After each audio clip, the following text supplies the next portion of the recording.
بسم اللہ الرحمن الرحیم. جواب دو کے ساتھ میں ہوں فاروق بڑائچ. ایران اسرائیل جو جنگ ہے یہ آج 9ویں روز میں داخل ہو چکی ہے، لیکن اس سے بھی زیادہ اہم ڈیولپمنٹ یہ بھی ہیں کہ اسی کے اوپر استنبول میں OIC کا اجلاس بھی ہوا.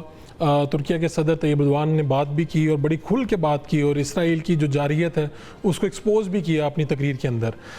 اس سے بھی بڑھ کے ہم آگے بڑھیں تو پاکستان نے امریکی صدر ڈونلڈ ٹرمپ کو جو پاک بھارت جنگ ہے اس کو رکوانے کے لیے نوبل پیس پرائز کے لیے ان کو نامزد کرنے کا فیصلہ کیا، ان کی سفارش کرنے کا فیصلہ کیا ہے. اور آج پروگرام میں اس پہ بھی بات کریں گے، اور پروگرام کے آخر میں آپ کے سامنے ایک ویڈیو بھی رکھیں گے جو پنجاب کی ایک جیل کی ہے، اٹک جیل کی. وہاں پر کس طرح سے انتظامیہ کی موجودگی میں قیدیوں پر تشدد کیا جاتا ہے، اور پھر یہ ویڈیو باہر نکلتی ہے تو بتاتی ہے کہ اب پنجاب کی دیگر جیلوں میں بھی یہی کچھ ہو رہا ہے. تو آج کے پروگرام میں ہمارے مہمان ہوں گے لاہور اسٹوڈیو سے سینئر صحافی تجزیہ کار جناب ماجد صدیق نظامی صاحب، ہمارے ساتھ دفاعی تجزیہ کار جناب بریگیڈیئر ریٹائرڈ حارث نواز صاحب ہوں گے، ہمارے ساتھ US سے ڈیموکریٹک پارٹی کے رہنما طاہر جاوید صاحب بھی ہوں گے. بریگیڈیئر صاحب، میں آپ سے سٹارٹ کرنا چاہوں گا. یہ جو اب آج یہ 9واں روز ہے جنگ کا، اور اس دوران اس سے پہلے ملاقات بھی ہوئی فیلڈ مارشل کی اور امریکی صدر ٹرمپ کی، کیا دیکھتے ہیں آپ اس میں سے کیا ریزلٹس برآمد ہوں گے؟ اور خاص طور پہ یہ جو ڈیولپمنٹ میں آپ کے سامنے رکھ رہا ہوں کہ پاکستان نے امریکی صدر ڈونلڈ ٹرمپ کو نوبل پیس پرائز کے لیے بھی نامزد کرنے کا فیصلہ کیا ہے، سفارش کرنے کا فیصلہ کیا ہے، اس کو کس طرح سے دیکھتے ہیں آپ؟ دیکھیں، ایک تو یہ بات ہے کہ پریزیڈنٹ ٹرمپ نے پاکستان کے لیے بہت ایفرٹ کی ہے. جب بنیاد المرصوص کا آپریشن تھا اور جس طریقے سے انڈیا نے اچانک حملہ کیا، اور اس کے بعد جب پاکستان نے رسپونڈ دیا اور جس پروفیشنل طریقے سے کیا، اور اس کے بعد فیلڈ مارشل عاصم منیر نے پوری قوم کو اکٹھا کیا جھنڈے کے نیچے، اور پوری نیشن بھی فاٹ، اور دشمن کو 5-6 گھنٹے میں ہم نے گھٹنے ٹیکنے میں مجبور کر دیا. اور پھر ٹرمپ نے اسپیشلی جب ریکویسٹ کیا تو وی ایگریڈ ایکسیپٹیڈ. اور اس کے بعد جو انہوں نے بات کی کشمیر کے بارے کہ کشمیر کے بارے میں میں ثالثی کے لیے تیار ہوں، دیٹ از ویری امپورٹنٹ، کیونکہ انڈیا اس کو مانتا ہی نہیں تھا. وہ کہتا تھا جی کہ نہیں جی اب ہمارا یہ ٹو ٹنگ ہے. تو انہوں نے یہ ریلائز کیا ٹرمپ نے کہ جی یہ اٹ از ناؤ ایک انٹرنیشنل ایشو، کیونکہ یہ کشمیر از اے نیوکلیر فلیش پوائنٹ، اور یہ جب تک اس کا مسئلہ حل نہیں ہوگا یہ دو نیوکلیر پاور اسی طرح آپس میں جھگڑتے رہیں گے. جس کی وجہ سے اس کے بعد اور پھر انہوں نے 12-13 دفعہ پاکستان کی تعریف کی، پاکستان از مائی فرینڈ. پھر ہمارے فیلڈ مارشل نے انوائٹ کیا، وہاں کہا کہ it is an honour for me کہ چیف فیلڈ مارشل یہاں پر آئے ہیں، اور ہم نے ان سے بڑی ڈیٹیل میں ڈسکشن کی ہے، کینڈیڈ ڈسکشن ہوئی ہے، اور وہ بہت اچھا نالج رکھتے ہیں ایران کے بارے میں. ہمیں بہت زیادہ انہوں نے انپٹ دی ہے. اس کے بعد ظاہر ہے کہ اور بھی ایشوز پہ ڈسکس ہوئی باتیں، اس پہ بھی ٹرمپ نے بہت. اور اس کے بعد آپ نے دیکھا کہ ان کی باڈی لینگویج میں اور ان کی اسٹیٹمنٹ بہت فرق ہے ایران کے بارے میں. انہوں نے 2 ہفتے بھی انہوں نے دے دیے، اور انہوں نے کہا ٹھیک ہے میں مذاکرات سے پہلے میں دیکھنا چاہتا ہوں اس کا حل ہے. پھر فارن منسٹر جنیوا میں ملے ہیں، جرمنی کے، فرانس کے، انگلینڈ کے، یورپین یونین کے ایران فارن منسٹر سے. وہ ایک پازیٹیو ڈیولپمنٹ تھی. کل جنرل اسمبلی کا اجلاس ہوا، اور انہوں نے پھر پاکستان کے لیے یہ کہا کہ میں آپ کو ٹریڈ میں بہت سپورٹ کرنا چاہ رہا ہوں، جس میں مائنز اینڈ ملرز ہیں، انفارمیشن ٹیکنالوجی ہے، کرپٹو کرنسی ہے. پھر دینی سیٹ کے اس کے ساتھ انہوں نے کاؤنٹر ٹیررزم میں پاکستان کو بہت حد تک کہا جی یس وی نو کہ پاکستان دا فرنٹ رنر بہت نقصان کیا ہے. سو ساری چیزیں پازیٹیو ہیں دی ہے. اور انہوں نے پھر ریئلائز یہ کر لیا کہ انڈیا نے جو ہے ان کو بہت لیٹ ڈاؤن کیا ہے. انڈیا سے وہ اسٹریٹجک ریلیشن چاہ رہے تھے، انہوں نے کوشش بھی کی، لیکن انڈیا لیڈرشپ بہت نالائق، انکمپیٹنٹ، فوج انٹرینڈ، ان professional, they could not deliver. پورے ریجن میں ان کے کسی تعلقات نہیں ہیں. بنگلہ دیش بھی علیحدہ ہو گیا، نیپال، سری لنکا، مالدیو، برما، چائنا، کوئی ان سے تعلقات نہیں. دین دے ہیو ریئلائز کہ Pakistan can be a very good regional stabiliser, کہ اس ریجن کو اسٹیبلائز کرنے میں پاکستان اپنا بڑا کردار ادا کر سکتا ہے. تو آئی تھنک اگر وہ اتنی چیزیں کریں، اٹ از ہماری مورل رسپانسبلٹی ہے کہ پیس کے لیے جو 2 نیوکلیر پاور کو انہوں نے ڈس انگیج کیا اور بعد میں پاکستان کو سپورٹ کریں، تو پاکستان نے بہت اچھا اسٹیپ لیا ہے کہ ہم نے ان کو نوبل پیس پرائز کے لیے کیا. اور دیٹ از کا، اور اس سے ایک اور ان بلڈ فائدہ ہوگا کہ اب وہ 10 دفعہ سوچیں گے ایران میں جانے کے لیے کہ میں ایک طرف میں پیس کی وجہ سے مجھے نوبل پرائز مل رہا ہے، اور کیا مجھے جانا چاہیے نہیں جانا چاہیے. پاکستان کی بہت کیلکولیٹڈ میجر رسپانس ہے، ایکسیلنٹ رسپانس ہے. اور I think I give lot of credit to field marshal Asim Munir کو، جن کی ان کی بصیرت سے، پروفیشنل کمپٹنسی سے سوچ سمجھ کے انہوں نے فوج کو بھی اکٹھا رکھا, قوم کو اکٹھا کیا, پاکستانی اکانومی ریوائیو کرنے میں بہت کام کیا. تو ساری چیزیں اگر دیکھیں تو بہت اچھا سٹیپ ہے. I think this should have been done, اور بہت ٹائم کے اوپر ہم نے اس کا ڈیسیژن لیا. اچھا ٹھیک ہے. یہ جو ایران اسرائیل کا جو جنگ ہے جو آج 9ویں 10ویں روز میں جا چکی ہے, اس کو کس طرح سے دیکھتے ہیں کہ کیا ایران کے پاس یہ جو جنگ ہے یہ کس طرح سے روکی جا سکتی ہے, اور کیا آپ کو لگتا ہے کہ کتنی طوالت اختیار کر سکتی ہے یہ جنگ؟ دیکھیں ابھی کافی, مجھے تو بہت امید ہے کہ Iran is now coffee Israel isolated ہے, کیونکہ آپ کے سامنے جو انٹرنیشنل اٹامک انرجی کے ڈائریکٹر ہیں انہوں نے بڑی کلیئر بات کی ہے کہ Iran is not near even nuclear weapon بنانے کے لیے, اور ہمارے انسپیکٹر میں موجود ہے اور ہم نے کوئی رپورٹ ایسی دی بھی نہیں ہے. تو یہ بہت پازیٹیو رپورٹ ہے. اور پھر ایران کے فارن منسٹر نے کہہ دی کہ ہم بالکل نیوکلیر ویپن نہیں بنانا چاہتے, ہماری سائٹس آر آل اوپن. آپ انٹرنیشنل اٹامک انرجی کمیشن کے لوگ آئیں, انسپیکٹر دیکھیں, پہلے بھی دیکھ رہے ہیں, اور جس طرح بھی چیک کریں وی آر ناٹ, لیکن اس کے لیے کنڈیشن یہ ہے پہلے سیز فائر کریں, ڈی ایسکلیٹ کریں, then we are ready to negotiate.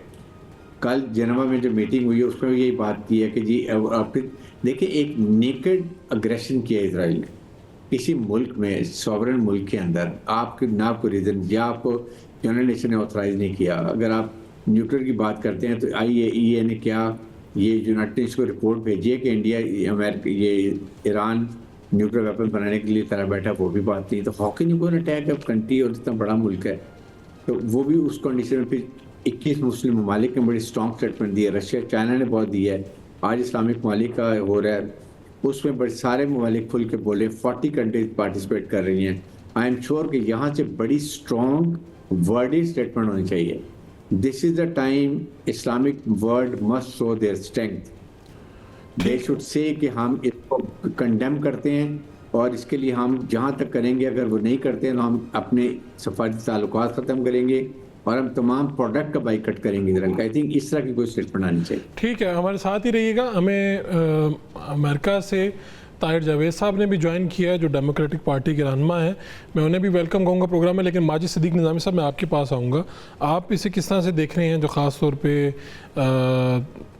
Türkiye کے صدر نے بھی بڑا دھواں خطاب کیا اسرائیل کے حوالے سے, ان کا جو کردار ہے اس کے اوپر بات کی, اور یہ ایک ڈیولپمنٹ کہ جی پاکستان سفارش کرنے جا رہا ہے کہ امریکی صدر ڈونلڈ ٹرمپ کو نوبل پیس پرائز کے لیے, اور اس پہ ان کا جملہ بڑا یادگار ہے جس میں انہوں نے یہ کہا کہ جی انہیں ملنا تو چاہیے یہ نوبل پرائز, لیکن یہ لبرلز کو ملتا ہے, مجھے نہیں دیں گے, اور اس طرح سے انہوں نے اس کا اظہار کیا, اور شاید اس سے پہلے بھی ایک مرتبہ وہ اس کے لیے نامینیٹ ہو چکے ہیں. جی بہت شکریہ. میرے خیال میں حالات تھوڑے سے مختلف اس لیے ہیں کہ ڈونلڈ ٹرمپ کی جو شخصیت ہے وہ بہت غیر متوازن ہے, اور اس چیز کو ہمیں کسی بھی سفارتی معاملے میں رائے رکھتے ہوئے, تجزیہ کرتے ہوئے ذہن میں رکھنا چاہیے. اگر ان کی جانب سے بہت زیادہ تعریفیں کی جا رہی ہیں تو اس کو بھی میرا خیال ہے کہ بھانپنے کی ضرورت ہے, پھونک کے قدم رکھنے کی ضرورت ہے. اس کی وجہ یہ کہ وہ جیسے ہی یو ٹرن لیتے ہیں تو اس کے بعد پھر ان کی جو باڈی لینگویج ہے, ان کا جو اظہار خیال ہے وہ تبدیل ہو جاتا ہے. تو اس لیے میرا خیال ہے کہ پاکستان کے تناظر میں اگر ہم پاکستان اور بھارت کی جنگی کشیدگی کی بات کریں تو اس میں بھی جو ثالثی کا مسئلہ ہے اس کو اگر ہم تھوڑا سا ڈیٹیل میں ڈائسیکٹ کریں تو اس میں فی الحال کشمیر دور دور تک کہیں نظر نہیں آ رہا. اس کی وجہ یہ کہ امریکن اسٹیٹ ڈپارٹمنٹ کی جانب سے جو چیزیں سامنے لائی گئی ہیں اس میں یہ کہا گیا ہے کہ ہم اس وقت تک ہی کردار ادا کر سکتے ہیں جب تک دونوں ملک کسی بھی مسئلے کو حل کرنے کے لیے ہماری ثالثی کے خواہش مند ہوں. اور اگر اس سچویشن میں انڈیا نہیں ہے تو ابھی تک ڈونلڈ ٹرمپ کی جانب سے ان کے اوپر کوئی پریشر نہیں ڈالا گیا. تو اس لیے میں سمجھتا ہوں کہ ایک بہت زیادہ روزی پکچر دیکھنے کی بجائے ہمیں اس کا ایک بڑا بہتر انالیسس کرنا چاہیے, اور اس وقت دیکھنا چاہیے کہ ایک طرف چائنا کا سی پیک پاکستان میں موجود ہے, پاکستان انڈیا کی ریسنٹلی ایک جنگی کشیدگی ہوئی ہے, اس کے بعد ایران کا مسئلہ ہمارے ساتھ جو ہے وہ اس وقت گرم ہے. تو اس ساری سچویشن میں امریکہ کی جانب سے جو اقدامات کیے جا رہے ہیں اس میں پریکٹیکلی پاکستان کے لیے کیا موجود ہے, یہ ایک امپورٹنٹ کویسچن ہے. پریکٹیکلی اس وقت پاکستان کو کیا کیا مل سکتا ہے, اس کا جواب میرا خیال ہے کہ ابھی سامنے نہیں آ رہا. تو اس لیے ابھی تک یہ جو ٹاکس ہیں یا جو پریس کانفرنسز ہیں, اظہار خیال ہے, ٹھیک ہے یہ پبلک پرسیپشن بنانے کے لیے تو ایک بہتر چیز ہو سکتی ہے. لیکن کیا ڈائریکٹ فارن انویسٹمنٹ پاکستان میں کو آئے گی؟ پاکستان کی ٹریڈ یا ایکسپورٹ امپورٹ کا جو نمبر ہے وہ بڑھے گا؟ امریکہ کے ساتھ ہمارا جو کوآپریشن ہے، خواہ وہ انڈسٹری میں ہو، وہ امپورٹ ایکسپورٹ میں ہو، ڈیفنس میں ہو، کیا اس میں پریکٹیکلی کوئی انکریز ہونے جا رہا ہے؟ ایسا مجھے ابھی تک کچھ نہیں لگ رہا. میں حارث صاحب آپ کے پاس ہی آ رہا ہوں. یہی سوالات ہیں، ان میں سے کچھ پوائنٹس ہیں کہ کیا واقعی مطلب جتنا بڑا ہم یہاں پہ بیٹھ کے سوچ رہے ہیں، سمجھ رہے ہیں، کیا ایسا کچھ ہو بھی رہا ہے یا آپ کو لگ رہا ہے کیا اس کے ڈاٹس جو ہم کنیکٹ کر رہے ہیں؟ لیکن ڈاٹس کنیکٹ کرنے کی بات ہے کہ the first time in the history of Pakistan کے کسی پاکستان کے آرمی چیف کو direct president of U S سے بلاتے ہیں، اپنے کیبنٹ روٹ میں بلاتے ہیں، کیبنٹ سے ملاقات کراتے ہیں، زورانہ دیتے ہیں، کہتے ہیں جی میرے لیے بڑے اعزاز کی بات ہے. لیکن بات ہمیں یہ دیکھنے کی ہے کہ کیا انہوں نے ہمارے لیے سیز فائر کروائی، انڈیا کو دھمکی دی کہ جی میں ٹریڈ بند کر دوں. نمبر 2، اس کے بعد سے وہ پاکستان کی ہمیشہ سے تعریف کر رہے ہیں. چیف عامر صاحب کو ملے، وہاں کا جی مجھے چیف عامر سے بہت ایران کے بارے میں بات کی ہے. دین انہوں نے جو آپ کے ٹریڈ دیکھیں، ادھر بزنس مین، اگر ہمیں وہ ٹریڈ میں لائک ٹیکسٹائل میں، نمبر 2 مائنر ملن میں ان کی team, they are very rich, ان کے بزنس مین جو آ کے وہاں پہ ایکسپلور کر سکتے ہیں $1 ٹریلین اس میں بلوچستان میں. دین اس میں بعد کرپٹو کرنسی کی بات کرتے ہیں. دین انفارمیشن ٹیکنالوجی کی بات ہوتی ہے. کاؤنٹر ٹیررزم میں پاکستان کو سپورٹ کرتے ہیں کہ یہ دے ہیو ناؤ ریئلائز کہ Pakistan is the only country جو گلوبل ٹیررزم کو فیس کر رہی ہے اور single handedly without any country support. تو یہ بہت بڑے ایشوز ہیں. اگر ہم نے ان کو ریکمینڈ کیا ہے تو یہ چیزوں کو ہم نے دیکھ کے کیا ہے کہ جس طریقے سے ان کا پازیٹیو ایٹیچیوڈ رہا ہے اور جس طریقے سے انہوں نے ہمارے چیف آفس کو آنر دیا ہے، تو اگر ہم نے ریکمینڈ کی، it's not bad, it's a very good thing. آگے نہ ہونا، وہ کہتے ہیں لبرلس کو دیتے ہیں، کس کو دیتے ہیں، دیٹ از ان کا وہاں کے سسٹم دیں. ہم نے ریکمینڈ کر دیا، ہم نے اپنی ذمہ داری پوری کر دی ہے، and it will have at least some feather in our cap کہ ہم نے ان کو سپورٹ کیا ہے. اس کے بعد اس سے کیا پچھلے 4 سال میں امریکن ایڈمنسٹریشن نے ہمارے پرائم منسٹر سے یا کسی سے کوئی بات کی؟ کیا کسی کو انہوں نے کوئی انوائٹ کیا؟ وہاں کے سینٹ کام کمانڈر نے دیکھیں کتنی پاکستان کے بارے میں بات کی ہے کہ پاکستان کاؤنٹر ٹیررزم میں کیا کر رہا ہے، کیا لڑائی کر رہا ہے. سو ساری پازیٹیو وائبس ہیں. اور ابھی یہ میرا تو یقین ہے کہ جو ابھی ڈیلے کر رہے امریکن انوالو ہونے ایران میں، یہ بیسک ریزن ہے کہ پاکستان کے چیف آرمی اسٹاف نے ان کو بہت چیزیں بریف کی ہیں کہ کیا کیا ہو سکتا ہے اس میں، اس مشرق وسطیٰ میں کیا ہو سکتا ہے، ہمارے ریجن میں کیا ہو سکتا ہے، اس سے کتنا کس کا نقصان ہو سکتا ہے. یہ ساری چیزیں بتائی گئی ہیں. اور اس لیے وہ میرے خیال میں یہ ریلائز، اور وہ ابھی پیس کو ٹائم دے رہے ہیں، 2 ہفتے کا ٹائم دے رہے ہیں، کہہ رہے ہیں میں ایران سے خود بھی بات کرنے کی کوشش کر رہا ہوں. تو یہ بڑی چیزوں کو اگر ہم نے اس کو اکنالج کیا ہے، it is a plus point, we should can't say کہ ہم نے یہ غلط کیا. ٹھیک ہے بڑی صاحب، آپ کا بہت شکریہ. ایک بریک لیتے ہیں، بریک سے واپس آئیں گے تو آپ کو بتائیں گے field marshal general Asim Munir کا دورہ امریکہ کیسا رہا، وہاں پہ اوورسیز پاکستانی انہوں نے کیا کیا، جو بڑی بڑی تقریبات ہوئیں وہاں پہ کیا ہوا. Welcome back. طاہر جاوید صاحب، میں آپ سے بھی پوچھنا چاہوں گا، یہ جو یہاں پہ ہمیں پاکستان میں حالات بدلے نظر آ رہے ہیں، کبھی ہمیں یو ایس سے آئی لو پاکستان کا سندیسہ آتا ہے، کبھی ہم ملاقات وہاں پہ دیکھ رہے ہیں، آپ وہاں پہ بیٹھے ہیں، کیا وہاں پہ کیا احساسات ہیں؟ یعنی یہ 4 سال بعد یا 5 سال بعد شاید اتنے بڑی ملاقاتیں کس طرح سے آپ دیکھ رہے ہیں؟ آپ کیا؟ جی ہیلو. جی آپ کو میری آواز آ رہی ہے؟ ہاں جی آپ آخر میں کٹ گیا کہ آپ کیا اس سے آگے آپ کیا دیکھ رہے ہیں، اس سارے معاملے کو کیسے دیکھ رہے ہیں؟ جی دیکھیں، میں یہ جو ابھی تھوڑی دیر پہلے حارث صاحب بول رہے تھے نا، آئی وڈ اسی کو آگے بڑھاؤں گا بات کو کہ آپ لوگ پاکستان کے اندر کافی عرصے سے ایک فون کال کا ویٹ کر رہے تھے کہ اس وقت کے پریزیڈنٹ جو ہیں وہ پاکستان ایک فون کال کر دیں، اور ایک 3 سال تقریباً 2.5 سال سے اوپر کا عرصہ آپ ایک فون کال کا ویٹ کرتے رہے، جو کال نہ وہاں پہ نہیں گئی. اس کے پھر آپ جو بھی کانسیکوینسز یا جو بھی حالات، یہ پاکستان اور امریکہ کے درمیان جو ریلیشن شپ تھے وہ لوئسٹ اینڈ لوئسٹ لیول پر جاتے رہے. پھر اس کے بعد لوگوں کی جو بھی ایک ڈفرنٹ پرسیپشنز تھیں کہ ڈونلڈ ٹرمپ آئیں گے، ان کے آنے کے بعد بھی ہم نے دیکھا کہ ہاؤس کے اندر مختلف قسم کے کانگریس مین، مختلف قسم کے لیٹرز جو بھی معاملات میں پاکستان کی ڈیموکریسی کے اوپر، ہیومن رائٹس کے اوپر وہ لکھتے رہے. اب یہ ساری چیزوں کے بعد پھر آپ اچانک، میں اس کو اچانک نہیں بولوں گا، لیکن اچانک دیکھنے کے لیے آپ کو نظر آتا ہے کہ president of the country army chief کو بلاتے ہیں، اور اوریجنلی پہلے تھوڑی ٹائم کی ہوتی ہے اور 2 گھنٹے کے قریب یہ آپ کی میٹنگ چلتی ہے، اور اس کا ایک یعنی 2 گھنٹے میں آپ اسیوم کر سکتے ہیں، آپ سوچ سکتے ہیں کہ کتنی باتیں ہو سکتی ہیں. میٹنگ 15 منٹ کی بہت زیادہ ہوتی ہے اس لیول کے اوپر.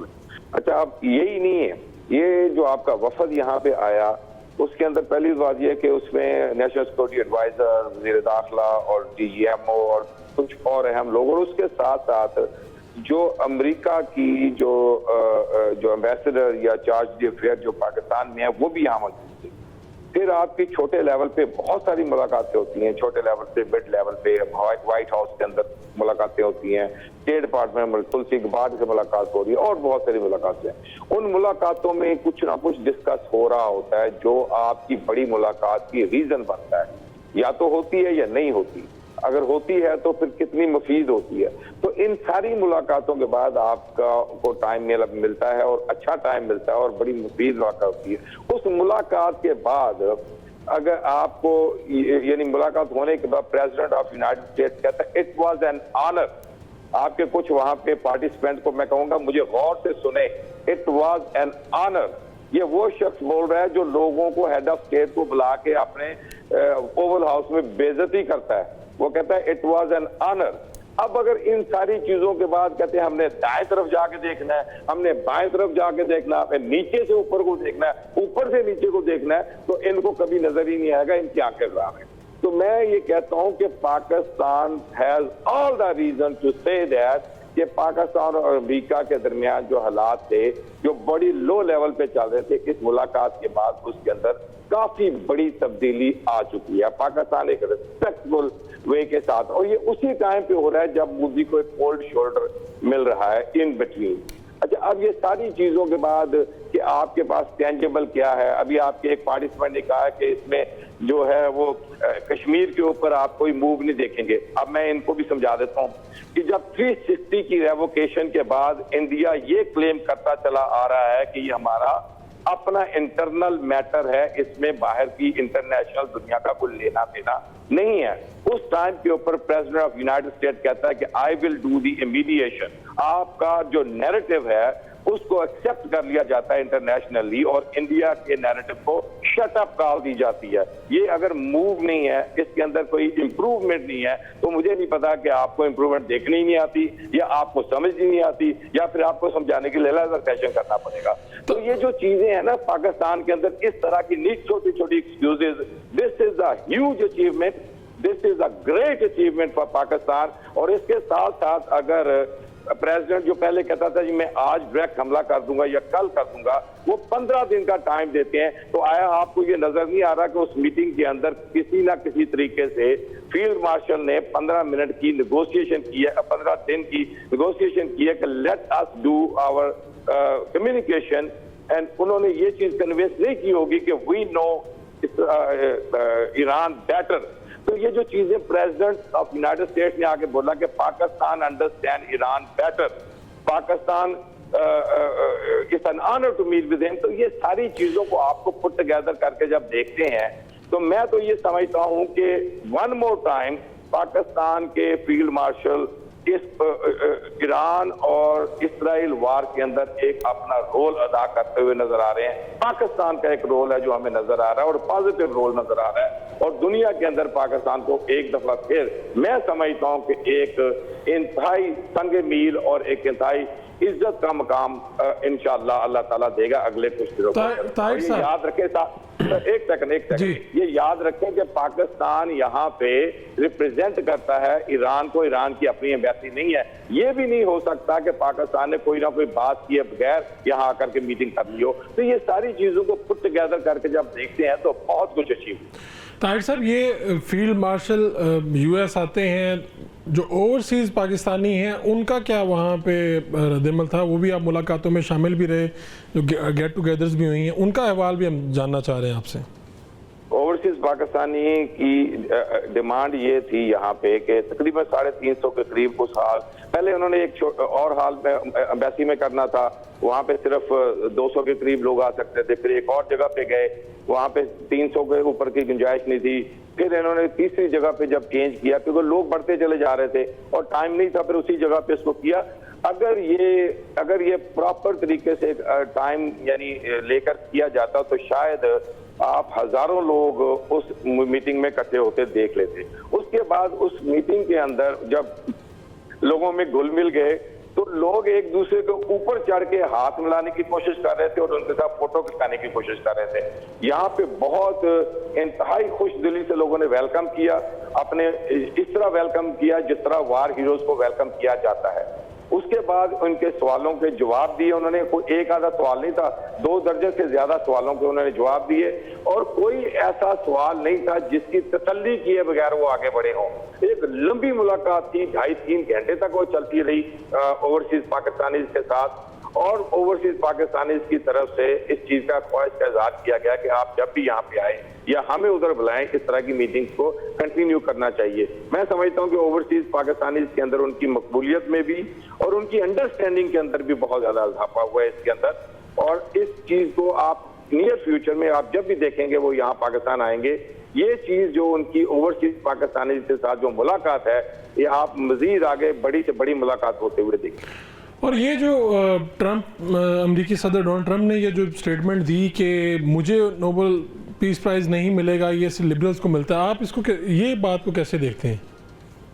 یہ تو اس کی کوئی بیس نہیں ہے، ایسا نہیں ہے کہ صرف لبرلز کو ملتا ہے یا ان کو نہیں ملے گا اور ملے گا، یہ تو خیر میں نہیں سمجھتا، ان کی اپنی کمیٹیز ہیں، ان کے اپنے معاملات ہیں، وہ کیسے دیکھتے ہیں، اور بہت سارے لوگ بہت دفعہ نامینیشنز ہوتی ہے لیکن ان کو نہیں ملتا۔ اس میں تو نامینیشن ہونا ہی بہت بڑی بات ہے، اور خاص طور پہ اس پرسپیکٹو میں جو آج پاکستان نامینیٹ کر رہا ہے، تو پاکستان دنیا کے 200 ملکوں میں پاکستان نے اگر نامینیٹ کیا ہے امریکہ کو، تو اس کی سب سے بڑی جو ریزن ہے وہ انڈیا پاکستان کے درمیان میں اس لیول تک یہ کانفلکٹ ہو چکا تھا کہ وہ یعنی اس کو نہ روکا جاتا تو وہ وار بہت زیادہ آگے بڑھ کے بہت ساری کیجولٹیز ہو سکتی تھی، اس کو بیس کرتے ہوئے انہوں نے کیا۔ لیکن اگر آپ اس نامینیشن جو ان کا جو سٹیٹمنٹ ہے اس کو اگر دیکھتے ہیں تو اس کی آخری کچھ لائنیں یہ ہے کہ وی آلسو ہوپ کہ پریزیڈنٹ جو ہے وہ غزہ کے اندر اور ایران کے اندر پیس میکنگ میں اپنا رول ادا کریں گے۔ تو آپ ان آخری لائنوں کو اس کے اندر دیکھے بغیر اس نامینیشن جو ایک سٹیٹمنٹ ہے آپ کو سمجھ نہیں آئے گی کہ یہ چیزیں موو کیوں کی جا رہی ہیں۔ ٹھیک ہے مانی نظامی صاحب، آپ کا میں اب یہ ساری گفتگو جس میں وہ کہہ رہے ہیں کہ پاکستان کے لیے تو بہت بڑی یہ ملاقات بھی تھی اور اس میں پھر یہ جو ہم نے سٹیپ لیا ہے یہ بھی بہت ضروری تھا، آپ کیا کچھ کہنا چاہ رہے ہیں؟ جی بالکل، میرا خیال ہے کہ جو ڈپلومیسی ہے اس کو سمجھنے والے یہ ضرور جانتے ہیں کہ اس میں جذبات اور عوامی تقاریر کا کوئی عمل دخل نہیں ہوتا، اور ڈپلومیسی کے اندر ٹھوس شواہد اور اقدامات کی بنیاد پر پالیسیز بنائی جاتی ہیں۔ جس طرح آج بھی OIC کے اجلاس میں ترکی کے رجب طیب اردگان نے یہ کہا ہے کہ امریکہ اور ایران کے جوہری مذاکرات ہو رہے تھے اور اس کے دوران اسرائیل نے حملہ کیا، تو کیا ہم یہ سمجھ سکتے ہیں کہ وہ امریکہ کی کنسنٹ کے بغیر ہوگا؟ کیا ہم یہ سمجھ سکتے ہیں کہ امریکہ اسرائیل اور پاکستان کے موازنے میں پاکستان کی رائے کو زیادہ ترجیح دے رہا ہے؟ میرا خیال ہے اگر کوئی ایسا سمجھتا ہے تو پھر اس کو اسرائیل اور امریکہ کے جو تعلقات ہیں اور ان کی جو گہرائی ہے اس پہ ایک دفعہ مزید نظر ڈالنی چاہیے۔ اگر یہ کہنا کہ خطے میں ایران اور اسرائیل کی جنگ میں پاکستان کی رائے کو اسرائیل کی رائے سے زیادہ اہمیت دی جائے گی وائٹ ہاؤس کے اندر، تو میں سمجھتا ہوں کہ یہ ایک عوامی جذباتی بات تو ہو سکتی ہے، پریکٹیکلی فیکٹس کے ساتھ اس کا کوئی تعلق نہیں ہے۔ اور اسرائیل نے پہلے ہی اٹیک میں جب ایران کے آرمی چیف اور بڑے جنرلز کو ان کو مار دیا تو اس کے بعد بھی امریکہ کی جانب سے اس کی کوئی ایسی بڑی مذمت نہیں کی گئی۔ اور اب ہم اگر یہ اس ساری کنٹینیوشن کے بعد ٹائم لائن کے بعد ہم یہ سمجھنا شروع کر دیں کہ پاکستان کی جو رائے ہے اس کو اہمیت دی جائے گی اور اسرائیل کی رائے کو اہمیت نہیں دی جائے گی اس تنازع کے اندر، تو میں سمجھتا ہوں کہ شاید پھر پاکستان اور امریکہ کے تعلقات اور ایران اور امریکہ کے تعلقات اور اسرائیل اور امریکہ کے جو تعلقات ہیں ان کو ریوزٹ کرنا پڑے گا, اثر نو پڑھنا پڑے گا. تو میرا خیال ہے فیکٹس جو ہیں وہ ڈیفرنٹ ہیں, اور فیکٹس کی بنیاد پہ جو ایونٹس ہو رہے ہیں وہ بھی ڈیفرنٹ ہیں. تو اس کو ایموشن لیس ہو کے دیکھنے کی ضرورت ہے.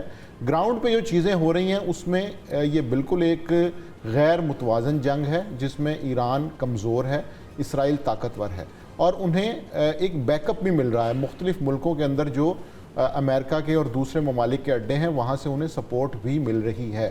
اس ساری سچویشن میں یہ سمجھنا کہ ایران کے حق میں جو ہے وہ چیزیں وائٹ ہاؤس کے اندر ہوں گی, تو میں سمجھتا ہوں کہ یہ ایک خام خیالی ہو سکتی ہے. ٹھیک ہے طاہر صاحب, آپ کا آخری کمنٹ لینا پھر میں آگے بڑھوں گا. اچھا یہ دیکھیں, بالکل نیتن یاہو نے وداؤٹ اینی کنسینٹ یہ حملہ کیا ہے, اور اس چیز کا جو ہے یہاں پہ واشنگٹن ڈی سی کے اندر اس چیز کا باقاعدہ اسٹیٹمنٹس بھی آئی ہیں. اور اس سے پہلے میں 2 درجن کے قریب تقریریں سینٹ اور ہاؤس کے اندر موجود ہیں جہاں پہ بار بار ممبر آف کانگریس نے کہا ہے کہ نیتن یاہو جو ہے وہ امریکہ کے ساتھ بات کرنے کے بعد اس کے الٹ جا کر کے چیزیں کر رہا ہے, اور ہمیں اپنے تعلقات کو ری وزٹ کرنا ہے. تو یہ چیزیں تو نکلتی آ رہی ہیں, اور یہ تقریباً پتہ ہے کہ یہ نیتن یاہو آؤٹ نکل کے جو امریکہ کے ساتھ اس کی آپس میں جو بات ہوتی ہے اس کے باہر نکل کے کھیل رہا ہے. پہلی بات یہ. اور دوسری چیز جو میں یہاں پہ کہوں گا کہ میں یہ کسی نے یہ اسٹیٹمنٹ نہیں دی کہ اسرائیل سے کی رائے کے اوپر رکھا جائے گا. دیکھیں یہ جو وار شروع ہوئی ہے, اس وار کے اندر تینوں فریق, امریکہ بھی اپنا ڈائریکٹ انوالو نہیں ہونا چاہتا. اگر ہونا چاہتا ہوتا تو کانگریس کے اندر ڈسکشن ہو رہی ہوتی نا اس کی. امریکہ نہیں ہونا چاہ رہا. اسرائیل بھی میرا خیال دیکھ چکا ہے کہ جو ایران نے ریزسٹ کیا ہے, اور اس کے بعد کسی حد تک اسرائیل نے اپنے ہدف بھی کمپلیٹ کر لیے ہوئے, اور ایران بھی نہیں کرنا چاہ رہا. ان حالات کے اندر پاکستان کو اگر اسائنمنٹ دی گئی ہے کہ آپ درمیان میں آ کر کے کوئی معاملات کو دیکھیں اور آنریبل طریقے سے اس کا حل نکالیں, تو اس کے اوپر کیڑے نکالنے کی ضرورت نہیں ہے. یہاں پہ کسی نے کچھ نہیں کہا کہ اسرائیل پیچھے کر کے پاکستان کو آگے کر دیا گیا ہے, لیکن Pakistan has its role to play, اور Pakistan will play its role. اور اس کے بعد بھی بہت ساری چیزیں آپ کو بہت سارے لوگ کہتے رہیں گے, لیکن the reality, the fact of the matter is Pakistan has created its role in this big conflict, and Pakistan will play its role. Tahir صاحب بہت شکریہ آپ کا. ایک شارٹ کمرشل بریک سے واپس آئیں گے تو ایران میں موجود ہمارے جو صحافی ہیں کولیگ جون حسین, وہ بتا رہے ہیں کہ وہاں پہ کیا ہو رہا ہے اس وقت, کیا صورتحال ہے, ایرانی عوام کے جذبات کیا ہیں. ایک short commercial break. Welcome back. جو ایران اسرائیل کا جو تنازع ہے, جو جنگ چل رہی ہے, اس حوالے سے بھی ہمیں جون حسین جوائن کر چکے ہیں جو ایران میں موجود ہیں. کل اجلاس ہوا بہت اہم اقوام متحدہ کا, اس کے بعد ایران میں کیا صورتحال ہے, آپ کو کیا لگتا ہے جنگ جو ہے مزید طوالت اختیار کرے گی یا رک جائے گی, کیا ہونے جا رہا ہے؟ Thank you for having me. دیکھیں اقوام متحدہ کے اجلاس کے بعد یا ڈونلڈ ٹرمپ کے ٹویٹ کے بعد جو بھی ابھی آج صورتحال ہے, ایران میں اسپیسیفکلی سچویشن بہت کام ہے, سچویشن بہت نارمل ہے. آپ کو میڈیا پہ بھی نظر آ رہا ہوگا, دکانیں کھلی ہوئی ہیں, پیٹرول پمپس میں لائن نہیں ہے, لوگ جو ہیں وہ پر اطمینان ہیں, ریزیلینٹ ہیں. میں یہ کہوں گا کہ اسرائیل کو جو جوابی کارروائی ایران نے کی بہرحال وہ کافی پرشدت کے ساتھ اور کافی افیکٹو ڈیمیج اسرائیل کو پہنچایا اس وقت ایران نے. کی اسٹریٹجک مقامات پہ ہیڈ کوارٹرز IDF کا, اس کو ہٹ کیا, امن ملٹری کمپلیکس کو ہٹ کیا, یفگام جو ان کا ٹیکنالوجی پارک ہے اس کو ہٹ کیا. آج بھی حائفہ میں جو ہے وہ اسٹرائکس ہوئی ہیں, بیٹ شیبا میں اسٹرائکس ہوئی ہیں, گولان میں اسٹرائک ہوئی ہے, آکیپائڈ ٹریٹریز جو دوسری ہیں ان کے اوپر اسٹرائکس ہوئی ہیں, تیل اویو میں تو اسٹرائکس ہو ہی رہی ہیں. اور آئی تھنک کہ اس وقت سچویشن ایران میں لوگ بہت کانفیڈنٹ ہیں, بہت کام ہیں. آپ وہاں تہران میں موجود ہیں, اگر ہم جائزہ لیں دونوں طرف, تو جب وہاں سے کوئی حملہ ہوتا ہے تو یہاں پہ عوامی جذبات کیا ہیں ایران میں؟ بات کریں, لوگ کوئی کھانا کھاتے ہوئے بھی نہیں رکتا, جب کھانا کھا رہا ہوتا ہے نارمل جو لوگ باتیں کر رہے ہوتے ہیں کوئی نہیں رکتا, صرف ہاں سوال پوچھتے ہیں لوگ کہ آواز آئی, بس اس کے علاوہ کچھ بھی نہیں.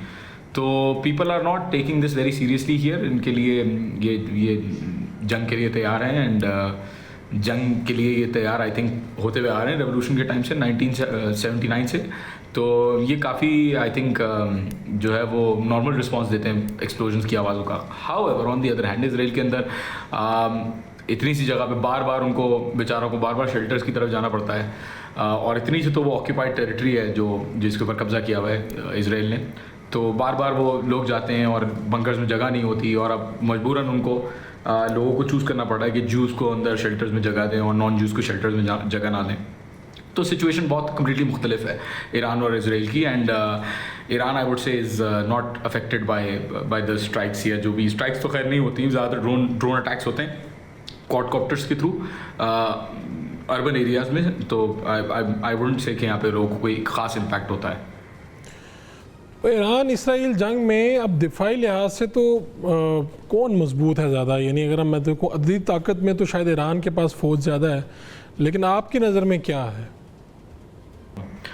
ایران کی جو بہت ساری کیپیبلٹیز ہیں وہ ہڈن ہیں, ایران نہیں دکھاتا. ایئر, نیول اور گراؤنڈ تو خیر سامنے, but air naval capabilities hidden ہیں.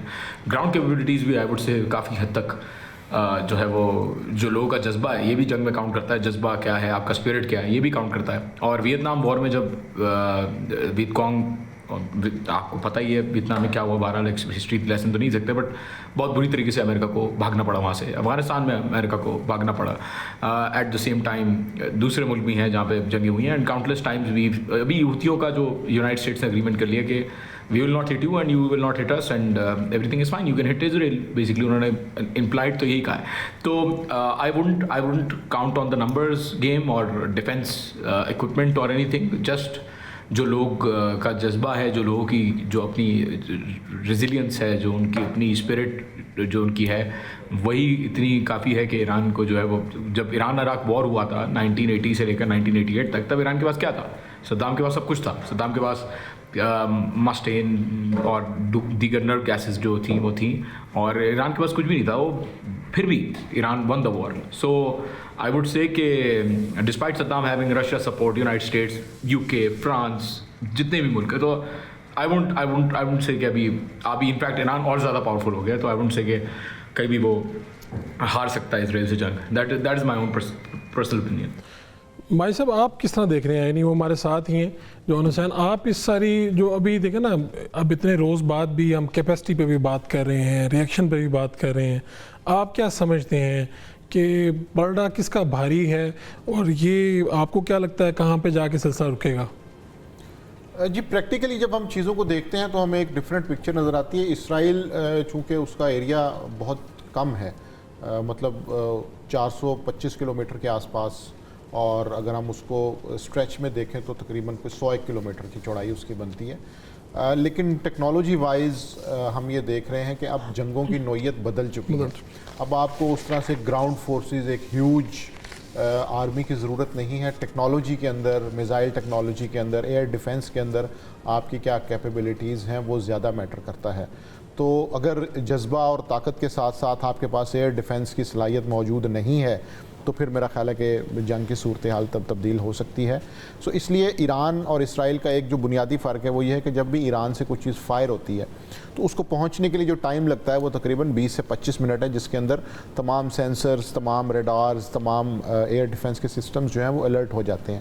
اسی طرح ایران کے پاس جو مزید ماڈرن اکوپمنٹ ہے اس میں کچھ ایسے میزائلز بھی ہیں کہ جو تقریباً 450 سیکنڈ, تقریباً 5 سے 6 منٹ کے اندر بھی وہ اسرائیل پہنچے ہیں. تو وہاں پہ بالکل ڈیفینیٹلی اسرائیل کے لیے ایک تھریٹ موجود ہے, اور ان کے جو سسٹمز ہیں وہ ان کو انٹرسیپٹ نہیں کر پائے. تو اب دیکھنا یہ ہے کہ جنگ جیسے جیسے طول پکڑے گی, کیا ایران کے پاس اتنا ذخیرہ موجود ہے کہ جس کی بنیاد پہ وہ جنگ لڑ سکے.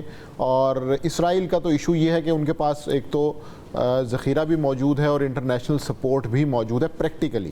تو اب دیکھنا یہ کہ ایران جو ہے اس کے پاس اس حوالے سے ہمارے پاس کوئی اسپیسیفک نمبر نہیں ہے. یہ ایک ایمبیگوٹی ہے جس میں ایران یہ دعویٰ کرتا ہے کہ ہاں ہم ایک طویل مدت جنگ جو ہے وہ لڑ لیں گے. تو اب دیکھنا یہ ہے کہ کیا واقعی ان کا جو ایئر ڈیفنس سسٹم ہے یا جو پریکٹیکل کیا وہ کس طرح سے ہے. بالکل ٹھیک ہے.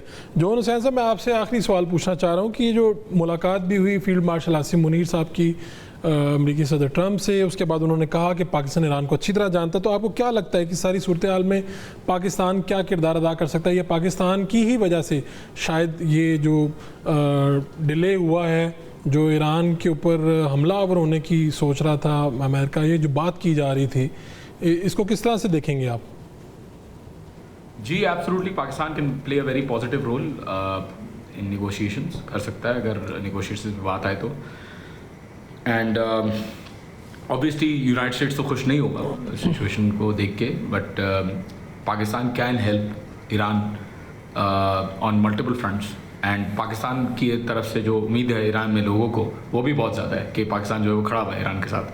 ایٹ لیسٹ لوگوں کا یہ پرسیپشن ہے.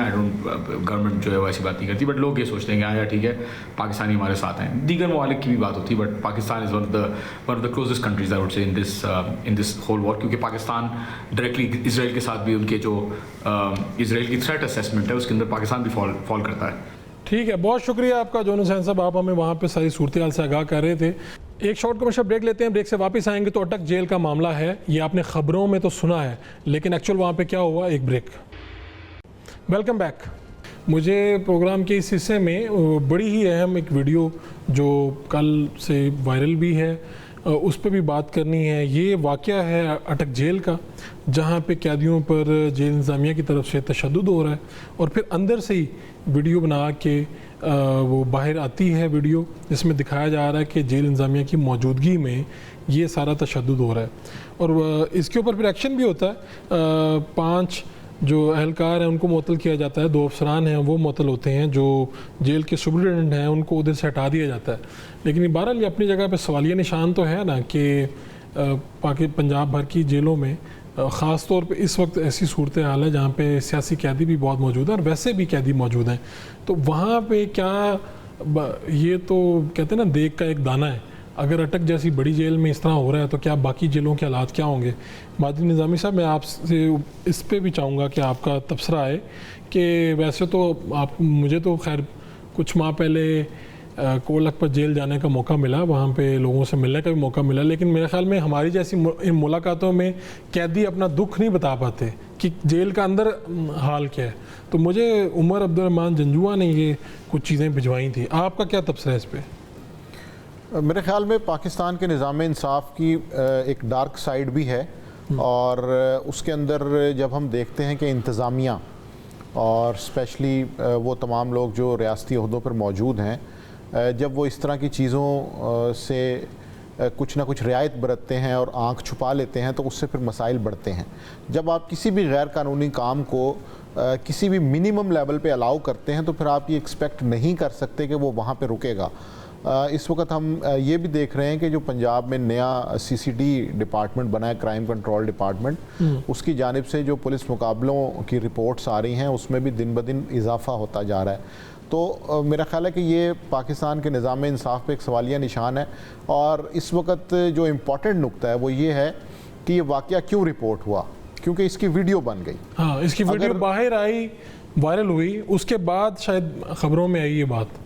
بالکل, اگر یہ ویڈیو نہ بنتی تو پنجاب کی جو 30 سے زائد جیلیں ہیں ان کے اندر نہ جانے کیا ہوتا ہے اور اس کی رپورٹ کیوں نہیں کی جاتی وہ ہمارے سامنے موجود ہے. جب صحافیوں کو یا اینکرز کو دورہ بھی کروایا جاتا ہے تو وہ ایک پروٹیکٹڈ انوائرمنٹ ہوتا ہے جس میں جیل انتظامیہ ساتھ موجود ہوتی ہے, اور ہمیں محدود بھی رکھ دیتے ہیں, ہمیں خاص ساتھ سے آگے بھی نہیں جانے دیتے. اور اس میں پھر یہ ہے کہ وہ ایک کیلکولیٹڈ سا رسپانس آتا ہے جس کے اندر چھوٹی موٹی شکایات ہوتی ہیں اور باقی سب اچھا کی رپورٹ ہوتی ہے. تو میں سمجھتا ہوں کہ جب تک انتظامیہ کی جانب سے اس کے اوپر زیرو ٹالرنس شو نہیں کیا جائے گا, اس چیز کو رعایت نہیں دی جائے گی کہ چلیں جی ٹھیک ہے مارنا تھوڑا بہت جائز ہوتا ہے, کر لیا کریں, دیکھ لیا کریں, تو میرا خیال ہے جب تک یہ ایکسکیوزز چلتی رہیں گی تو نظام کے اندر یہ خرابی موجود رہے گی. اچھا, اور یہ ماجد صاحب یہ ہے نا کہ جیلوں میں یہ بھی بہت الزامات ہیں, خود ہمارے جو لوگ وہاں سے ہو کے آتے ہیں وہ کہتے ہیں اندر منشیات کا بھی ایک پورا سیٹ اپ ہے, چیزیں ہیں.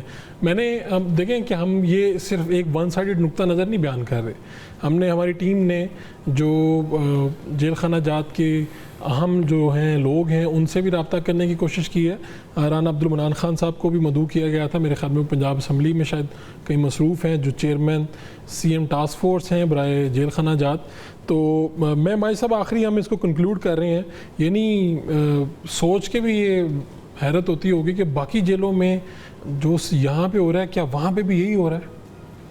دیکھیے, ہم نے پچھلی دور حکومت میں یہ واقعہ بھی دیکھا کہ جب ایک صوبائی وزیر جیل خانہ جات جیل کا دورہ کرنے پہنچے تو انہیں سپرنٹینڈنٹ نے اندر ہی نہیں جانے دیا اور کہا کہ اس کے لیے جو معاملات ہونے چاہیے اس پہ آپ پورا نہیں اترتے. بلکہ اس سے آگے بڑھ کے ان پہ الزام بھی لگا دیا کہ یہ جانا چاہتے تھے اندر سزائے موت کے قیدیوں کی بیرک میں.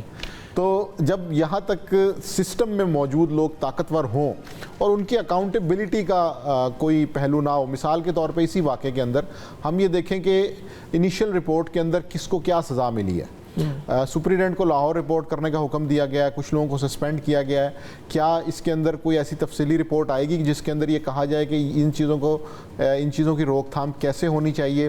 وہ تمام لوگ جن کو الاؤ کیا گیا، جنہوں نے باقاعدہ ایک پنچایت لگا کے، کچہری لگا کے اس چیز کو ایگزیکیوٹ کیا، کیا یہ کنڈیمیبل ہے بھی یا نہیں ہے، یا محض اب چونکہ ویڈیو وائرل ہو گئی ہے تو اس کے اوپر ایکشن لینا پڑے گا؟ اگر تو یہ سوچ موجود ہے تو پھر یہ چیزیں ہوتی رہیں گی. اچھا، یہ صرف یہ ان ہزاروں قیدیوں کی بھی بات ہے جو اندر ہیں کسی بھی جرم کی وجہ سے، اور پھر وہ سیاسی قیدی بھی جو الزامات بھی لگاتے ہیں کہ جیل کے اندر حالات ٹھیک نہیں ہیں. پھر جب اس طرح کے واقعات رپورٹ ہوتے ہیں تو پھر صداقت لگتی ہے یہ. اور سچی بات تو یہ ہے کہ جب ہم لوگوں سے کہانیاں سنتے ہیں جو اندر سے کچھ ماہ کے لیے ہو کے آتے ہیں، رہ کے آتے ہیں، تو ہمارے رونگٹے کھڑے ہو جاتے ہیں. پاکستان کی یہ جیلوں کا سسٹم ٹھیک ہونا چاہیے. پاکستان کی یہ جو لاہور کی جیلیں ہیں یا اڈیالہ ہیں، بدقسمتی سے یہاں پر پاکستان کے وزراء اعظم بھی رہے ہیں، لیکن ابھی جو موجودہ وزیر اعظم ہیں یہ بھی ان جیلوں کا سامنا کر چکے ہیں، وہاں کے سسٹم کو بھی جانتے ہیں، لیکن شاید ان کے وزیر اعظم بننے کے بعد بھی یہ چیزیں ٹھیک نہیں ہو رہی. ہم اس امید کے ساتھ کہ شاید پاکستان میں یہ جو نظام انصاف ہے اس کے حوالے سے بہتری آئی، اور ہماری آواز اٹھانے کے بعد شاید کوئی یہ بات سنے کہ ہمیں اس کو بہتر کرنا ہے. پروگرام کا وقت ختم ہو جاتا ہے، میں آپ سے اجازت چاہوں گا. اللہ نگہبان.